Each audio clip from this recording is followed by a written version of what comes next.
Good morning बच्चों। आज हम आपको औद्योगिक वित्त, वित्तीय संस्थाओं का योगदान व व्यापारिक बैंक के बारे में जानकारी देंगे। Industrial finance, role of financial institution and commercial bank, यानी भारतीय अर्थव्यवस्था में उद्योगों के विकास के लिए, उद्योगों को बढ़ावा देने के लिए औद्योगिक वित्त किस प्रकार से प्रदान किया जाता है, वित्तीय संस्थाओं का क्या योगदान रहता है, व्यापारिक बैंकों का क्या महत्व है, उसका क्या योगदान है, इसके बारे में हम जानकारी देंगे। तो सबसे पहले हम देखेंगे कि औद्योगिक विकास में औद्योगिक वित्त की बहुत महत्वपूर्ण भूमिका होती है। सभी प्रकार के उद्योगों के लिए समय पर पर्याप्त मात्रा में पूंजी की व्यवस्था ब्याज की उचित दर पर होनी चाहिए, तभी औद्योगिक विकास का मार्ग प्रशस्त हो सकता है।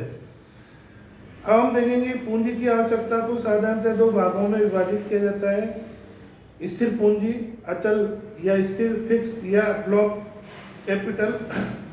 कोई भी नया उद्योग प्रारंभ करते समय इमारत, मशीनें तथा अन्य साज सामान खरीदने के लिए स्थिर पूंजी की आवश्यकता होती है। वो उसे चालू उद्योगों को भी अधिग्रहण विस्तार के कार्यों के लिए स्थिर पूंजी की आवश्यकता होती है। अब चालू पूंजी या कार्यशील पूंजी या वर्किंग कैपिटल किसे कहते हैं? जो पूंजी कच्चा माल खरीदने, मजदूरी चुकाने, माल की बिक्री के लिए विज्ञापन देने, अन्य दैनिक कार्यों के लिए आवश्यक होती है, उसे चल या कार्यशील पूंजी कहते हैं। औद्योगिक वित्त का अध्ययन बड़े पैमाने के उद्योगों में लघु उद्योगों के अलग अलग से किया जाएगा।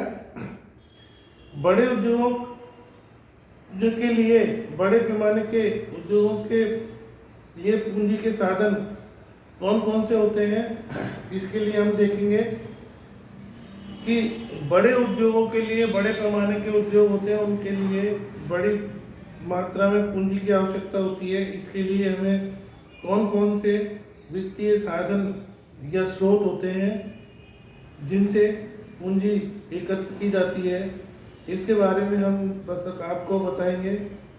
तो इसके निम्न साधन है।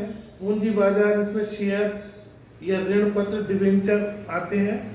शेयर बाजार से जो पूंजी एकत्रित की जाती है, डिबेंचर आदि, इसके बारे में जैसी की व्यवस्था होती है।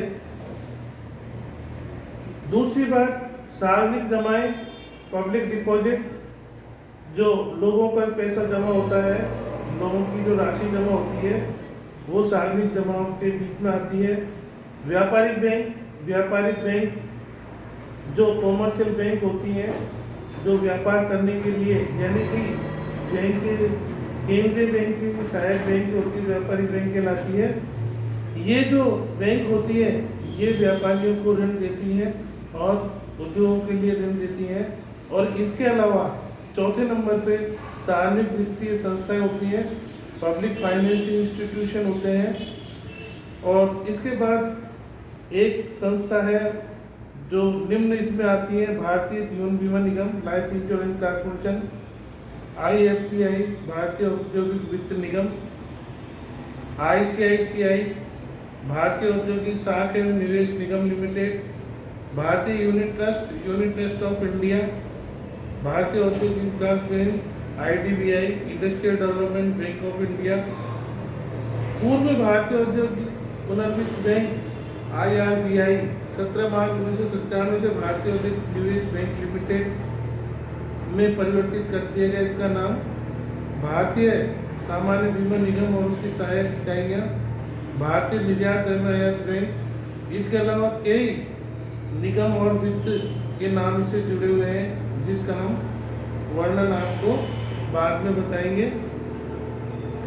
इन बैंकों के माध्यम से सरकार विभिन्न प्रकार से जो है वित्त जुटाती है और उद्योगों को प्रदान करती है। अब इनके बारे में हम डिटेल में आपको बताएंगे। That's all.